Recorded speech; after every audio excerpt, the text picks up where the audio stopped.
sampai ketemu sekarang kita sampai di materi 3 ya. Jadi saya melanjutkan pertanyaan mulai dari mana? Terakhir saya menjelaskan ini. Masih ingat? Ya. Jadi mulai dari mana sih membangun sistem? Mulai dari memahami proses bisnis ini. Sehingga kita terus mengidentifikasi. Oh, di sini nih perlu kita standarkan prosesnya. Oh, di sini, oh di sini, oh di sini. Nah, sebagai contoh kita temukan ya. Ingat yang tadi. Kita temukan sebentar, saya ulang lagi. Sebagai contoh di sini kita temukan proses produksi yang perlu kita standardize. Nah, itu namanya berarti sistem produksi kita perlu standarkan. Jadi sistem produksi kita perlu standarkan. Apanya yang distandarkan? Siapa melakukan apa? Ya. Caranya bagaimana? Kemudian dokumen yang digunakan seperti apa? Nah, inilah panduan sebuah sistem. Panduan sebuah prosedur. 3 hal ini dicatat dengan baik-baik, diingat dengan baik-baik ya. Pertanyaan basic di awal tadi saya ulang lagi dari materi 1 ya, supaya tidak terputus nih logika rangkaian materinya. Di materi 1 tadi sebelumnya saya bertanya, kita pengen bisnis bertumbuh, tapi pertumbuhan bisnis diikuti juga oleh pertumbuhan masalah. Nah, bagaimana supaya caranya masalah itu kita kendalikan, kita manage? Nah, ini jawabannya. Kita harus membuat sistem. Di dalam sistem itu apa?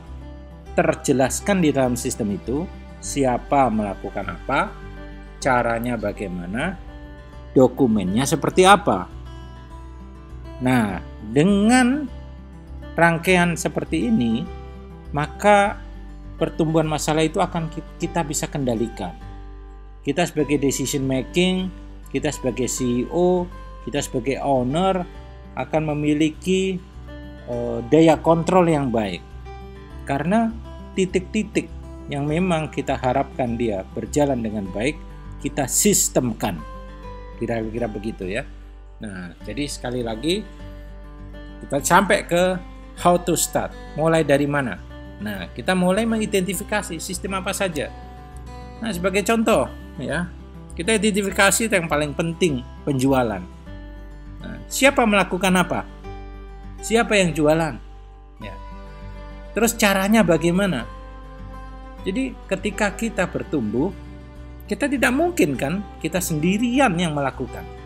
Kita perlu merekrut, kita perlu bekerja sama. Mungkin ada agen penjualan. Nah, di situ kita perlu mengatur caranya bagaimana supaya sesuai dengan visi kita, sesuai misi kita, sesuai bagaimana value, nilai yang kita harapkan dari berjualan itu seperti apa. Nah, kemudian kontrolnya dong, tidak hanya si penjual itu berjualan, tapi kontrolnya diatur melalui dokumen. Oh, laporan penjualan formatnya begini. Nah, dengan demikian, ketika perusahaan tumbuh, bisnis kita tumbuh, penjualan kita tumbuh, tangan dan kaki kita tidak bisa lagi menjangkau, maka si A, si B, si tenaga penjual yang mewakili kita, mewakili perusahaan, tetap melakukan apa yang ingin atau kita harapkan akan terjadi. Nah, ini sistem. Begitu juga misalnya di pembelian, purchasing. Kita tentukan siapa melakukan apa, caranya bagaimana, dokumennya apa.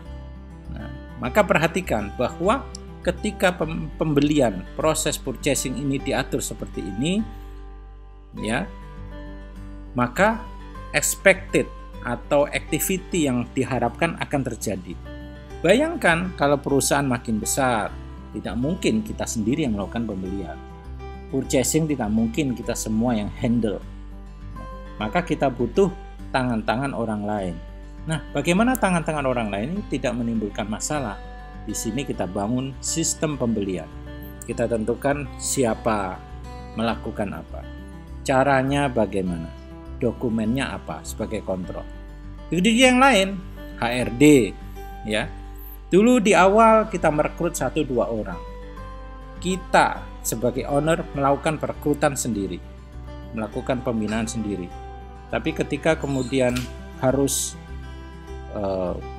diwakili oleh orang lain, dia harus jelas, dia harus melakukan apa. Nah, caranya bagaimana? Dokumennya apa? Nah, itu harus clear sehingga pertumbuhan HRD, pertumbuhan divisi SDM tidak disertai dengan pertumbuhan masalah yang tidak bisa dikendalikan karena yang mewakili kita di sana, orang lain yang duduk di sana clear, dia harus melakukan apa, caranya bagaimana, kita juga punya kontrol melalui dokumen-dokumen yang kita rancang. Oke, gimana? Cukup jelas ya? Mudah-mudahan bisa dipahami bagaimana kita mengidentifikasi sistem, kemudian mulai membangunnya dengan 3 pertanyaan kunci. Siapa, cara, dan dokumen. Nah, nanti kita akan masuk sebentar lagi ke materi keempat. Ada prinsip-prinsip yang harus diperhatikan ketika kita membangun sistem tadi. Ya. Nah, jadi disinilah materi 3, how to start, bagaimana kita mengidentifikasi sistem, kemudian 3 pertanyaan panduan tadi yang membantu kita membangun sistem. Nah, setelah ini kita akan masuk materi 4 tentang bagaimana prinsip-prinsip untuk membangun sistem harus diimplementasikan dengan baik di bisnis kita. Oke, sampai ketemu lagi di materi keempat.